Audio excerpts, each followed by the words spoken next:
جیسا کہ ٹائٹل سے ظاہر ہے کہ ہماری آج کی ویڈیو اسحاق اور ربقہ سے ریلیٹڈ ہے۔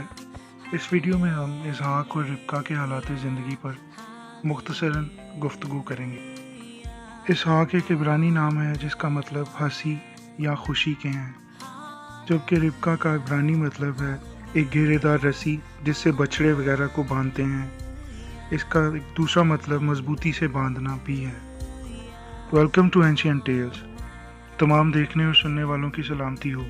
اگر آپ نے ابھی تک میرا چینل سبسکرائب نہیں کیا تو میری آپ سے درخواست ہے کہ چینل کو سبسکرائب کر کے بیل آئیکن کو پریس کر دیں تاکہ میری نئی آنے والی ویڈیوز آپ تک بآسانی پہنچتی رہیں۔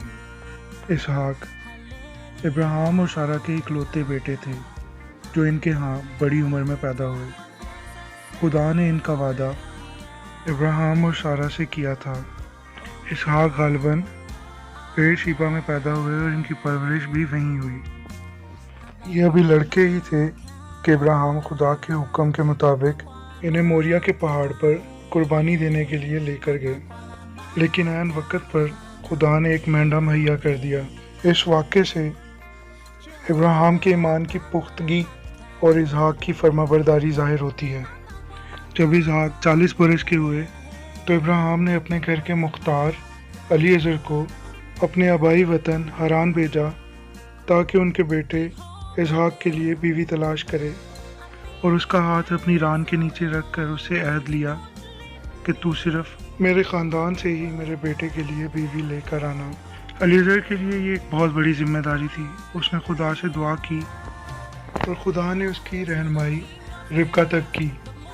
جس کنویں پر وہ پانی پینے کے لیے رکا تھا وہاں پر اس کی ملاقات ربقہ سے ہوئی، جو کہ بتویل کی بیٹی یعنی ابراہیم کی رشتہ دار تھی۔ بتویل اور اس کے بیٹے نے تمام حالات سنے اور شادی کے لیے رضامند ہو گئے۔ ربقہ کے انتخاب کی کہانی پیدائش 24ویں باب میں بیان کی گئی ہے، جس سے خدا کی رہنمائی اور کارسازی ظاہر ہوتی ہے۔ جب ربقہ اور اسحاق کی شادی ہوئی تو اس ٹائم اسحاق کی عمر 40 سال تھی۔ ربقہ اپنی شادی کے 20 سال تک بانجھ رہیں۔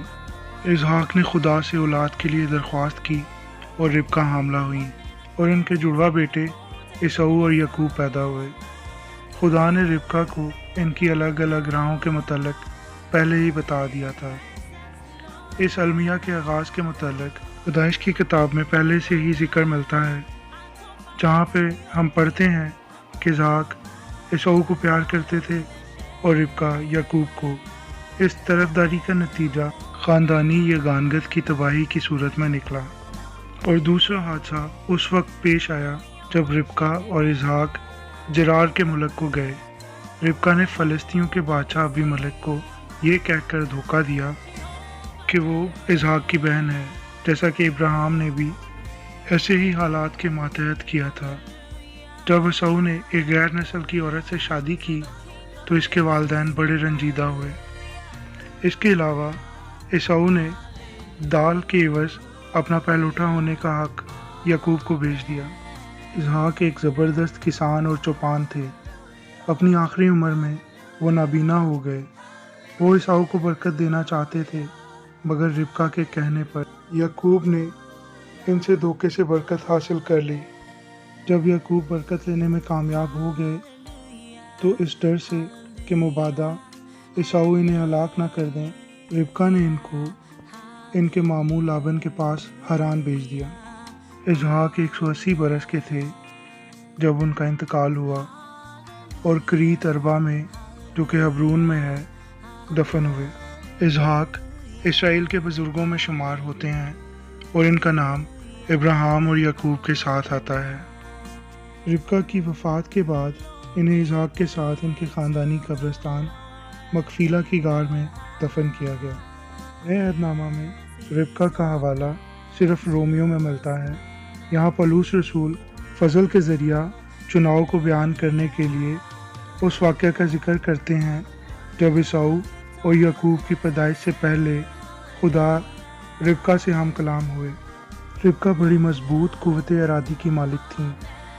پہلے ان کا سارا پیار اپنے خاوند کے لیے تھا، لیکن بعد میں ان کا چھوٹا بیٹا ان کے پیار کا مرکز بن گیا۔ جس سے خاندانی زندگی کے لیے بڑے خطرناک نتائج نکلے، لیکن بعد کے واقعات سے ظاہر ہے کہ خدا نے انہیں بھی اپنے مقاصد کو آگے بڑھانے کے لیے استعمال کیا۔